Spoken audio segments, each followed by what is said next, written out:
बहुत नादान हो तुम, जो तुम्हें ये बात नहीं समझ में आ रही है।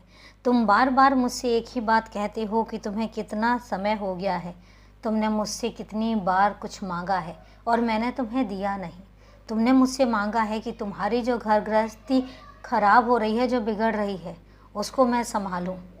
और तुम्हें इतना भी नहीं पता है कि मैं तुम्हारे आसपास होता हूँ, मैं तुम्हारे साथ साथ होता हूँ।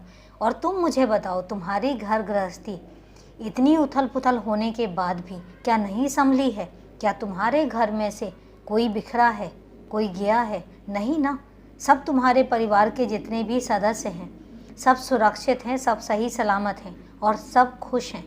ऐसा तो नहीं है ना कि मैंने किसी को तुम्हारे परिवार से अलग किया है। अब तुम खुद बताओ। मैं ज़रूरी नहीं है कि मैं खुद ही आऊँ तुम्हारे पास, लेकिन अगर मैं नहीं आ पा रहा हूँ और मैं नहीं भी आता हूँ, तब भी तुम्हें तुम्हारे पास कुछ ऐसे मेरे बच्चों को भेज देता हूँ जो तुम्हें सहारा भी देते हैं, जो तुम्हें हिम्मत भी देते हैं और जो तुम्हें संभालते भी हैं। जब जब तुम्हें ज़रूरत पड़ेगी तो याद रखना कि मेरे बच्चे तुम्हारे पास आकर तुम्हें संभालेंगे, तुम्हें सहारा देंगे और तुम्हें ये महसूस कराएंगे कि तुम अकेले नहीं हो। तो फिर क्यों चिंता करना? क्यों यहाँ वहाँ भटकते हो? क्यों एक दूसरा सहारा ढूंढने में लग जाते हो? तुम्हें मैंने मेरा बच्चा कहा है और तुमसे एक बात कहता हूँ कि जब मैं किसी को अपना बच्चा कहता हूँ तो तुम समझ लो कि उसकी सारी जिम्मेदारी सिर्फ मेरी होती है। मैं उसको कभी अकेला नहीं छोड़ता हूँ। तुम्हें क्या लगता है मेरे ऊपर भार नहीं होता? मेरे ऊपर भार होता है मेरे अपने बच्चों का, मेरी अपने बच्चों की देखभाल का।